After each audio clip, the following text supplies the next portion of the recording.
Hello.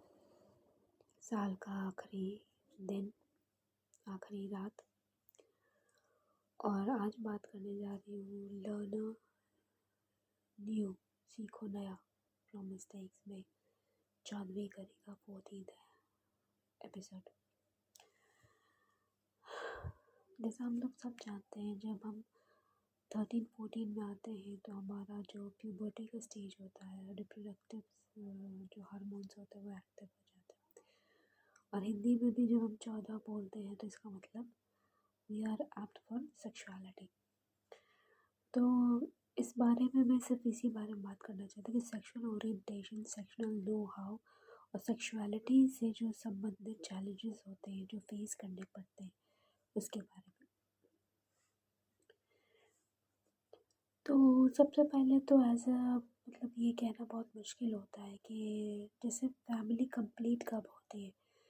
अगर आपकी शादी समय पर हो जाए, आप बाल बच्चेदार हो जाए, बाल बच्चों के बाल बच्चेदार हो जाए, नाती पोते वाले हो जाए, सब समय पे होता रहता है, तो आपकी सेक्सुअलिटी पे सवाल नहीं उठते। सवाल तभी उठती है जब आपको हर समय किसी न किसी से प्यार होते रहे, या हर समय आप रिश्ते बदलते रहे, या आपको हर किसी के बारे में आरोप और प्रत्यारोप लगाना रहता हो, आप हर किसी पर चारित्रिक लांछन लगाते हो, या फिर अगर आप शादी तो कर लिए लेकिन शादीशुदा ज़िंदगी सही नहीं है, आप रिलेशनशिप में तो आए लेकिन रिलेशनशिप सही नहीं है, या फिर जो भी कहा जाए बच्चे नहीं हुए, तब सेक्सुअलिटी पर सवाल खड़ी होती है। और तमाम ये जो बातें ये लगभग मेरे साथ हुई हुई है। मेरे सेक्सुअलिटी पर इसलिए सवाल खड़ा है, व्हाट इज़ माई सेक्सुअलिटी। तो जैसे कहा जाता है ना कि इस बात को मैं खुद क्लियर कैसे करूँ, मैं नहीं समझ पा रही हूँ। क्योंकि sexuality is not about individuality, it's not about singularity, it's about two person, opposite sex. और इसमें compatibility की बात आती है। Compatibility is something more than a different thing from sexuality. Sexuality and compatibility is something for the relationship only, but between the couples.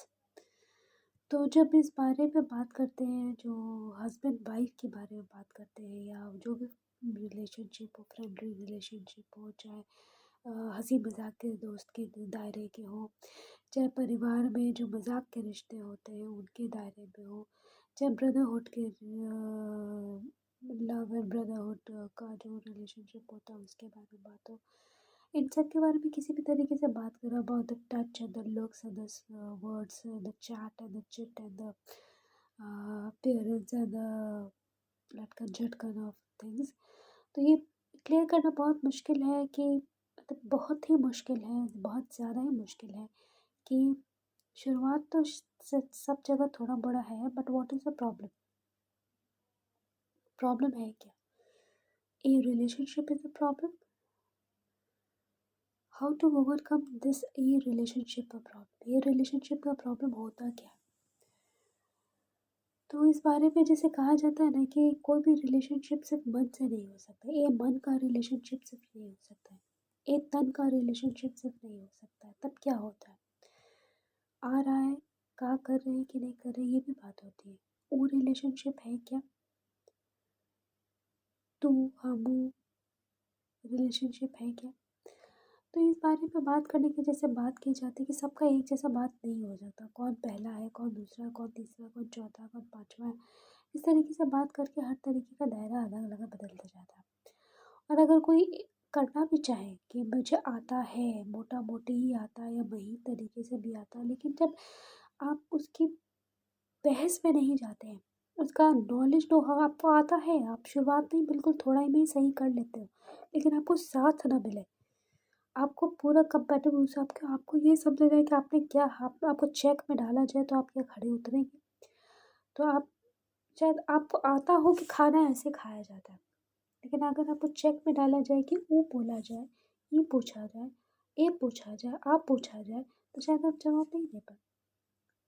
आपका मतलब मेरे से में है। तो कहा जाए कि इसको तो खाना खाना भी नहीं आता है। एक निवाला खाया, दो निवाला खाया कि के निवाला खाया, किधर से खाया, खाने खाने का मतलब मालूम नहीं कि खाना कितनी बार चबा के खाया, खाना खाने से पहले क्या किया, खाना खाने के बीच में क्या किया, खाना खाने के बाद क्या किया, तो खाना खाना ही नहीं आता। और जब सवाल ये खड़ा कर दिया जाए कि सेक्सुअलिटी भी जो है वो एक खाने की तरह है, कि भूख की तरह सेक्सुअलिटी की ज़रूरत पड़ती है, सुबह थोड़ा, दोपहर थोड़ा, शाम थोड़ा, रात थोड़ा, मतलब कभी भी जिस तरीके से जब मन करे, जितनी बार मन करे, जैसे भूख होती है ना तृप्ति के लिए, शरीर के ऊर्जा के लिए, वैसे ही सेक्सुअलिटी मतलब खाने की तरह ज़रूरत है। अब किसके लिए ये कहना मुश्किल है, क्योंकि उस तत्व को उस लेवल अप नहीं किया गया है। सिर्फ कहा गया है कि भूख की तरह है।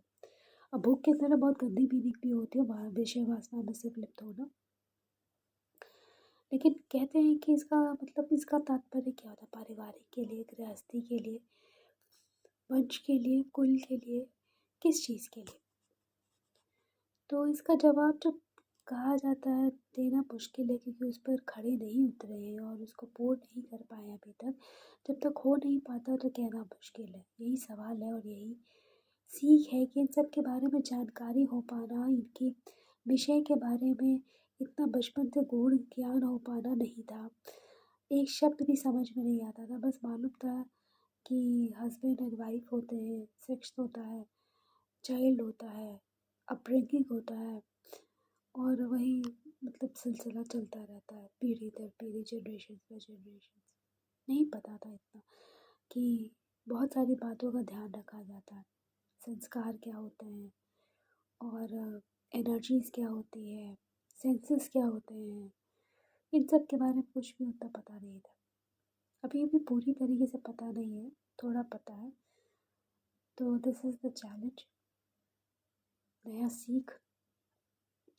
अब देखते हो ये सीखने के बाद क्या फलित हो पाता है कि मेरा सारा कुछ जो प्रॉब्लम है उसे ओवरकम कर पाऊँ, क्योंकि एक मैन के लिए एक फादरहुड ही उसका कंप्लीट है सेंस बोला जाता है, वैसे एक वुमन के लिए मदरहुड ही उसका कंप्लीट सेंस बोला जाता है, और एक कपल के लिए, एक हस्बैंड वाइफ के लिए पेरेंटहुड ही सबसे बड़ा बात होता है कि वो कंप्लीट रिलेशनशिप का बात होता है। तो अभी इसमें मैं खड़ी नहीं उतरी हूँ, अभी बहुत लंबी लड़ाई शायद बाकी रही थी, जो आधी से ज़्यादा पूरी तरीके से लड़ जा चुकी है। अब होना क्या, बस ये देखना बाकी है, कुछ गुंजाइश है या नहीं है। शांति रहे, सौहार्द रहे, सुख रहे, प्रेम रहे, आशा रहे, विश्वास रहे। इसी के साथ यहीं पे समाप्त करती हूँ।